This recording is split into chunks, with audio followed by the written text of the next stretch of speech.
सज्जनों, प्रस्थानत्रयी पर महाभाष्य की रचना करने वाले, अद्वैत वेदांत की पताका को गगनांदोलित करने वाले,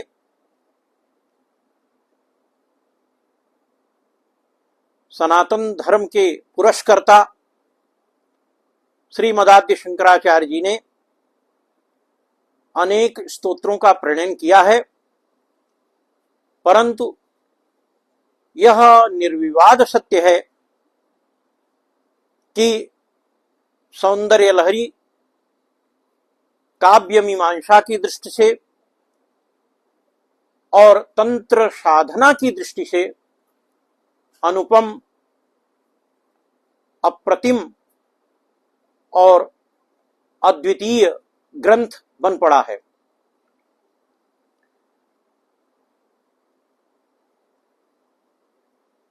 बहुत कुछ संभव है कि श्रीमदाद्य शंकराचार्य जी ने परवर्ती अन्य व्यक्तियों की ही भांति विविध देवी देवताओं की उपासना का संदर्भ ग्रहण किया और भावपूर्ण स्तोत्रों का प्रणयन करते हुए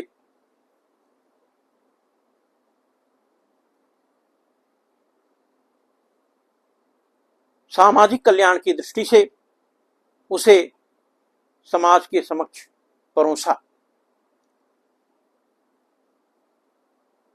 शंकराचार्य जी ने न केवल सौंदर्य लहरी अपितु आनंद लहरी, चरपट पंजरिका, श्री कृष्णाष्टक तथा अन्यान्य इसी प्रकार के 26 स्तोत्रों का प्रणयन किया है, जो हमारी धर्म ध्वजा को निरापद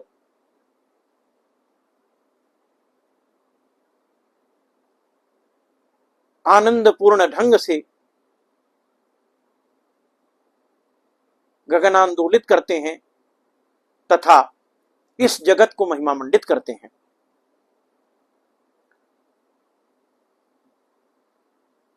अद्वैत सिद्धांत के पुरस्कर्ता श्रीमदाद्य शंकराचार्य जी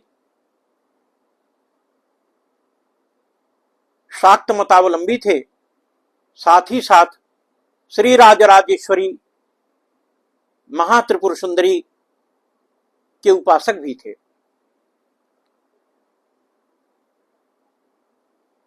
और इसी क्रम में श्री आदिगुरु शंकर ने 4 आमनायों अर्थात मठों की प्रतिष्ठा की, जहां पर महात्रिपुर सुंदरी की अर्चा परंपरा आज तक अविच्छिन्न रूप से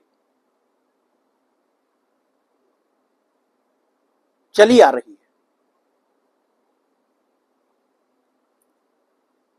अतः यह स्पष्ट है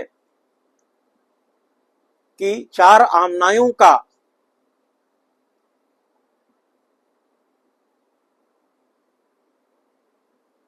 गठन करते हुए, उन्हें प्रतिष्ठित करते हुए और उनके माध्यम से धर्म ध्वजा को लहराते हुए श्री मदाद्य शंकर ने इस जगत के ऊपर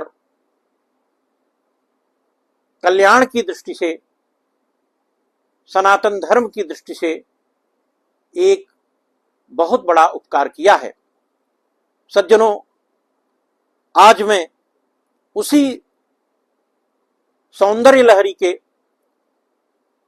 78वें श्लोक को आपके समक्ष परोसने जा रहा हूं। श्लोक कुछ इस प्रकार है। यदेतत् कालिंदी तनुतर तरंगाकृति शिवे कुशेन मध्ये किंचित झटिति तव तद्भाति सुधियाम्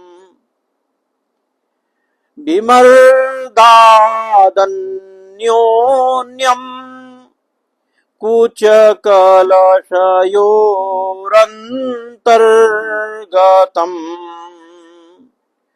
तनुभूतं व्योम प्रविशदिव नाभिं कुहरिणीम्।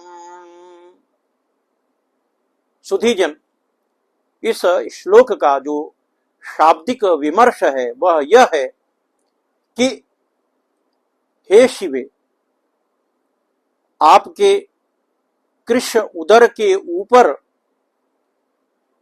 यमुना की अतिशय पतली तरंगों की भांति प्रतनु लहरी तरंगायित जो यह आकृति दृष्टिगोचर हो रही है वह बुद्धिशालियों के दृष्टि में यह भाव केरती है कि मानो अन्योन्य के विमर्दन से सूक्ष्म हुआ कलश के समान स्तनद्वय का जो मध्यवर्ती भाग है, मध्यवर्ती आकाश है, वह गुफा रूपी नाभि में प्रवेश सा कर रहा है। सज्जनों, इस श्लोक से जिस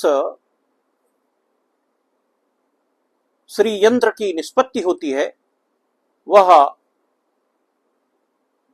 त्रिकोण युक्त है और उस त्रिकोण में क्लीम बीजाक्षर मंत्र अंकित होता है। यदि इस श्री यंत्र को कनक पत्र पर अर्थात स्वर्ण पत्र पर निर्मित कराकर साधक 45 दिन तक 1000 बार इस श्लोक का वाचन करे और चित्रान्न, फल, मधु, शर्करा और दुग्ध का नैवेद्य निवेदित करते हुए इस कनक पत्र पर खचित श्री यंत्र को प्राण प्रतिष्ठित कर दे और तत्पश्चात उसे धारण कर ले तो उसे श्री वृद्धि होती है और सर्वविध उसकी उन्नति मां त्रिपुर सुंदरी राजराजेश्वरी के आशीर्वाद से होती है। यह इस श्लोक का फलागम है, फलादेश है। धन्यवाद।